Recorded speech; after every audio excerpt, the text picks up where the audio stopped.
How many of y'all want to be leaders? Like, have y'all thought about becoming leaders? Anybody? Mine. Okay, there's Right? mine. I never, here's the thing. I never thought that I was leadership material, right? And I'm still not. I grew up being told that I'll never amount to anything, you know? And so I was that kid, the D student, you know, the barely getting by, that kind of thing, right? And, but somehow or another, God keeps putting me in these leadership positions to pay it forward. Now, what is a leader? Anybody have a definition of what a leader is? Cheerleader. Cheerleader. Kind of leader. Anybody else? A leader. What is a leader? Someone that paves the way. Someone that paves the way, right? What Jesus says is that a leader is a servant, right? So a leader's job is to serve other people, right? Is to lay down what their agenda, because I'd rather just go out and list 150 houses and knock the pants off of it, but that's not being a true leader, right? A true leader is not looking for how many followers he can get. He's looking for how many leaders he can create that also go out and pay it forward. Does that make sense?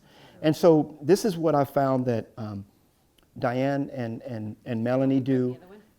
No, you guys are going to share one. It would be very dangerous to give both of y'all mics. All right. How much time we have now? So we have our leadership interview portion we do everywhere. And first of all, just introduce yourselves. We go way back. These are my leaders, by the way. They're in our Southwest Market Center. They're not going to, I know not everyone here is Keller, and they're not going to try to like deeply Kellerize y'all. I just want to talk to them from a leadership, because it's a big sacrifice to be a leader. I want to talk to them about that. So introduce. Tell us who we are. Who you are, yeah. Diane Johnson. I've been in real estate since 1999, and I started at a boutique in Nashville, Tennessee. Then got to Keller Williams in 2002, and actually became the first team leader there, which is what we now do here. Was a general manager for about 12 offices for about 3.5 years. 12 offices. 12 offices, Okay. and then was a MAPS coach, which stands for Mega Agent Productivity Systems, and that's where I met Knolly the first time. We were both coaches for Keller Williams. That's right. Yeah. And then I got the call to come here. See how It's been so much fun. see how she's keeping the mic away from you, right? Now it's her turn. Now it's her turn. Thank y'all. And I'm the other team leader here. My name is Melanie Kennemann, for those who don't know me. Knolly and I go way back. I was a team leader. I started as a brand new agent with Keller Williams back in 2006 in a place called Nevada, Reno, right? You go to Vegas to get married and you get divorced in Reno. Yeah. Isn't that terrible? And so I had to leave there. But I did that for 3.5 years. I became a team leader pretty quickly, and then I moved here 4.5 years ago to be here with you guys at Austin Southwest. How many agents do you guys lead right now? How many agents? Okay, so She's got the mic. I'll hand it back. We have we run a really big office. This is the flagship office for those of you that are not with Keller Williams. So it all began here. This is the original Keller Williams office. So we have this in 4 business centers. So altogether, it's over 820. 820 agents. That's amazing. So there's 820 people that you guys lead. That's a lot of agents. There's 820 people that we serve. That you serve. That's it. That you serve. Let me ask you guys this question. Because you see agents all the time, what's the biggest need that you see agents have right now? Like what are some of the biggest struggles that agents are having, you know? Can I just say that I think there are a lot of agents that get in the business and they have to do 2 things really well, and I don't think that they necessarily consider that when they get in the business. One is lead generate, which we hear around here every single day, right? The second one is to master scripts, play, the language of real estate. My very first job was Xerox, and I remember being very, very afraid out of college to start door knocking and cold calling. And the 2 things they taught me to do really, really well is every day get out and do your 10 cold calls every morning. Yeah. And they made us memorize presentations, so we mastered the language, which gave us confidence. And it's the same in real estate. Yeah. And then to piggyback on that, it's totally about just the doing, and I love what Knolly does because it just lays it out, keep it simple, right? Mm-hmm. And the other piece of that, what I see right now in the market, is we are all so incredibly busy, and there's no downtime, really, right? This market in Austin has been incredible. And so the other piece of that is the leverage piece. Mm-hmm. And often when we meet with top agents, it's not about I want more money or whatever. It's like I want more time. I want more time with my family. I want more quality of life. So it's that leverage piece, which of course listings is what will give you that, and then whoever's missing from your team, like an assistant or something, right? What led y'all into leadership? Like you could have been both, continue to be like big mega agents, or you know, what led you into leadership particularly? It's funny, we have very different backgrounds, but we're very similar, and that's why a co-leadership position is very unique, and I think we've done a really great job of that for 4.5 years, and we've learned a lot from each other. I think both of us were kind of born into leadership, honestly. It started for me very young, of like in school, being a leader and giving back, and I was very involved in high school against drunk driving. I had a lot of kids dying and things like that, so just getting involved at an early age, and I think for me, leadership was not an option to not be in leadership. And the minute I ran movie sets before I was in real estate, so I've always been a people servant. I love helping people be the best versions of themselves. And so when I joined Keller Williams, it was such, like, immediately I was like, the leadership role. It was like a calling for me. Gotcha. Okay. Almost the same, except for I didn't do movie sets. Right? It's exactly the same, except for I didn't do any of that, right?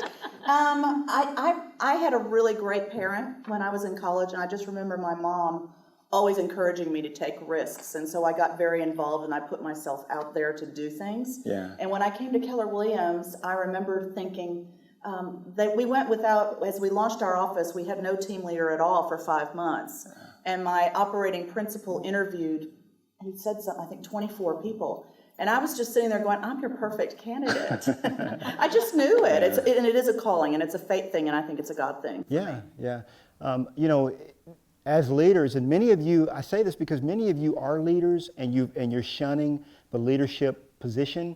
You don't want to really be a leader. And I know in my own case, I would look back and see people following me, and I'm like, why are y'all following me? I'm not trying to lead you guys, right?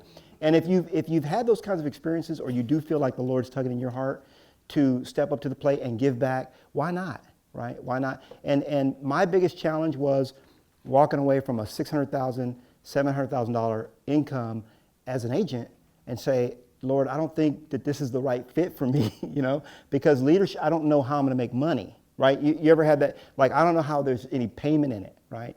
And so we all have those struggles, but if you do what you're called to do, you'll be happy. Knolly, can I add something to that?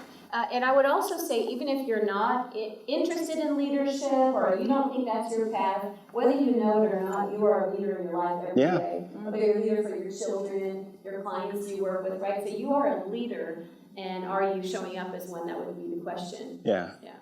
So why do you think it's important for agents to focus on listings? Goes back to the leverage piece, right? Right. And so you meet all these agents, and we've been so lucky to work with some of the top in the business. And the first question I always ask is, first of all, when was your last day off, right? Mm-hmm. And if you're not a listing agent, a strong listing agent, you don't have very many days off. And the other one is, what's your percentage of listings compared to buyers? And a lot of times you're really buyer heavy, right? And that's when you're facing burnout, and that's when people decide, maybe I'm not a fit for real estate because I'm spending all this time with buyers. And it's not to say we don't love buyers, but you get to that point, if you're not focused on listings, you're not going to have a sustainable long-term career where you really can go on that cruise for a week, right? And still things run with two great administrative people in a showing assistant or something like that. So, add to that? No, I don't need to add that. Well, the last question is, what kind of advice would you give, like if you could give advice to any agent, whether they be new or they're just launching back out again in terms of getting their career, any new ones in the house? We got no new agents? We got a few. Define new. New is 10 transactions or less. Just kidding. If agents just getting in the business, because this is video that we're going to push out there and hopefully inspire agents around the country, just any advice that you would give them just getting in. I'll go back to the practice lead generate, and scripts and role play. I would also say surround yourself with people that are knocking it out of the park and plug in at the highest level. Don't become a secret agent, don't disengage, but surround yourself with great people, and your production can grow to meet the best performer that you surround yourself with. So there are pick the people you hang out with, right? Yeah, absolutely. And I would add, so create great habits from the beginning. And who has great habits? Who are the people that have the best habits?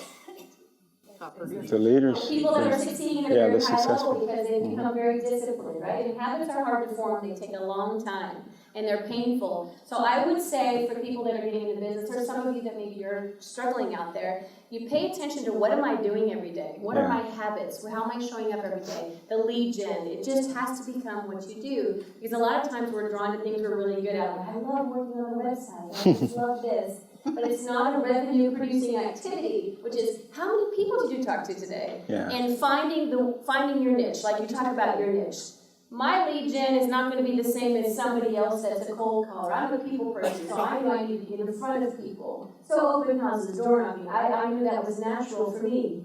Other people, FSBOs for sell-by owners, right? They don't really like to be that face-to-face until they're trying to close them. So find that niche for you and master that. Yeah, great. Thank you guys. That's it. Thank y'all very much.